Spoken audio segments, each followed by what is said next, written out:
time the visa for the last 3 or 4 years, so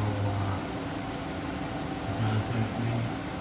It depends. If you originally had an OA visa, so you originally had a visa from outside of the country, applied for at the Thai embassy, then it will affect you, even if you've extended inside. But if you entered on a non-immigrant O or changed the visa, you made your retirement visa inside Thailand, it will not affect you. Well, I entered on a non-immigrant O, and then when I renewed it, there's no retirement visa here. Yes. I think I renewed the retirement visa. Yeah, I mean, if it was a non-immigrant O, then the current insurance does not affect you. But if you ever had an OA, it will affect you.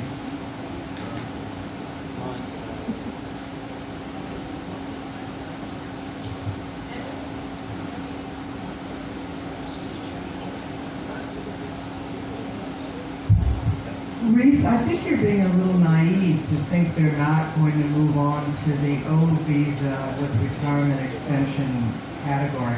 For example, over a dozen years ago, Roger and I applied at the Thai General Consul in Chicago.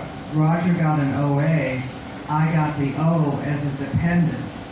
So what you're saying now is that Roger's going to need to show the insurance because he has an OA.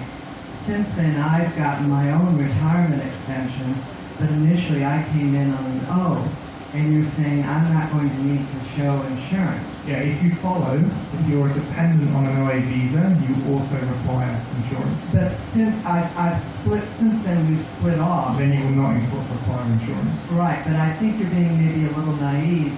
They're going to realize that the vast majority of us are here on O's and not OAs.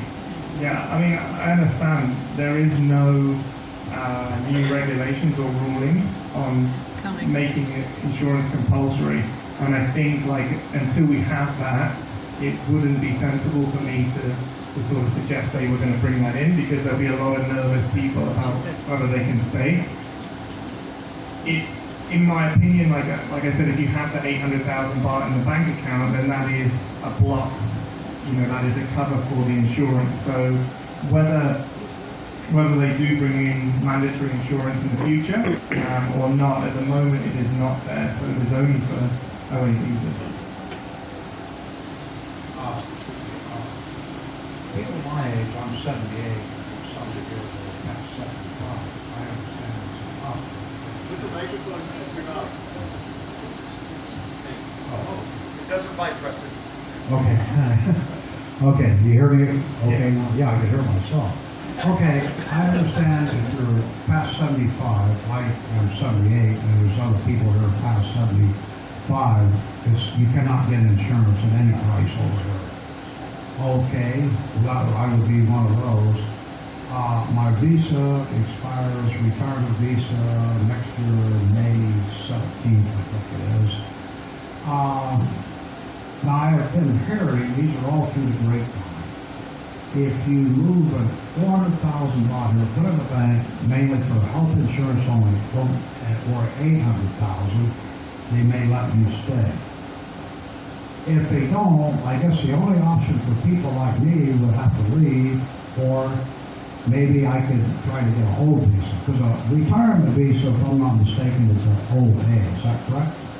Yeah, I mean, there's two different classes. The OA is a specific class of visa that's from a Thai embassy outside the country. And then most people have a non-immigrant O visa, which is extension based on retirement. So it's a little bit technical, but there's no such thing as a retirement visa. Most of the people in this room will be on a non-immigrant O with an extension based on retirement. There is a couple, because I've seen a couple of passports today that have OA visas in them. And that's a sticker in the passport from an outside embassy. But as far as your question relates to health insurance, like I said, there hasn't been this hasn't been tested yet. It's only just been brought in for people that will not qualify for health insurance. And that's one of the reasons why I don't think they're going to be quite quick to move to have health cover across the board. The reason they're doing it for OA visas is because that visa is applied for at an outside embassy. So at that outside embassy, you can get medical cover before you apply for that visa. So you can apply in your home country or through the Thai country. So that's the reason that they're bringing in the medical cover for the OA. Well, I have health insurance, Medicare in America, but we cannot use it here. So basically here I'm not, I mean, I just, cataracts removed was about Bangkok Hospital, roughly $4,500 Yeah. US.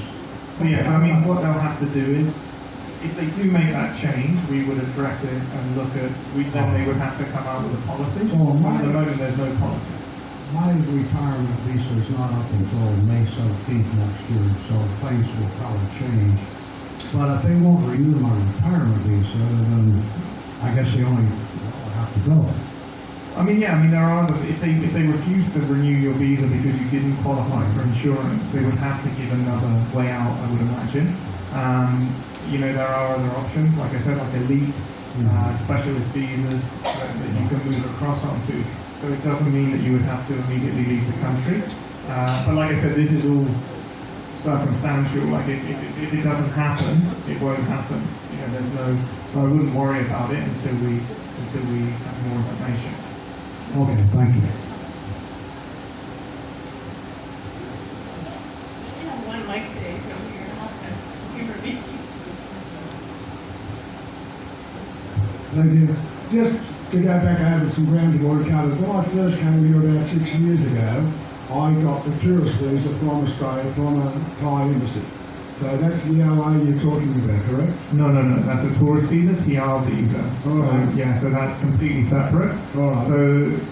So for someone like you that had a tourist visa, if I can use you as an example, Yeah. you went to Thailand, you changed your visa to non-immigrant O, and then you got a 1-year retirement extension. Yeah, I went on to the retirement visas and more recently. So for you do not require medical insurance. Okay, because I'm 75 and it's not easy to find. Yes. Okay, then. Thank you.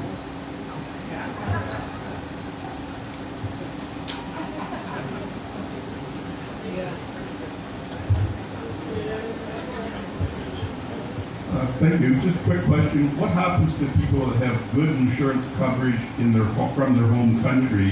Is that eligible or non-eligible for this situation?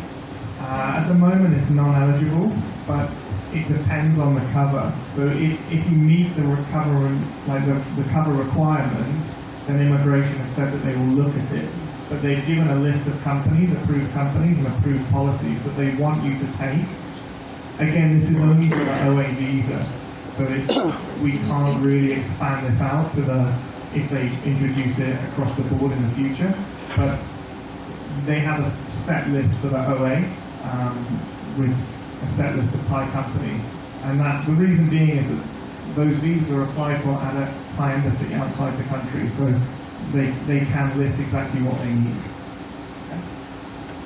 How about travel insurance? Is there any chance that would be acceptable for medical insurance if you only come here, say, 6 months of the year?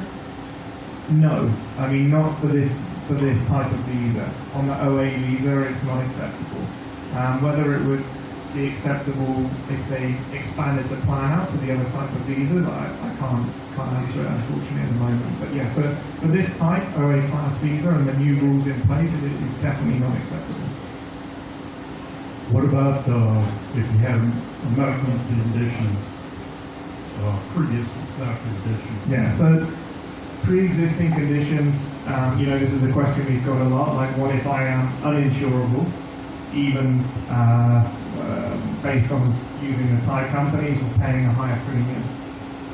We don't have an answer for that at the moment because it's never been tested. This policy comes in on the 31st, so after that, after the 31st of this month, then people will start needing to show medical insurance.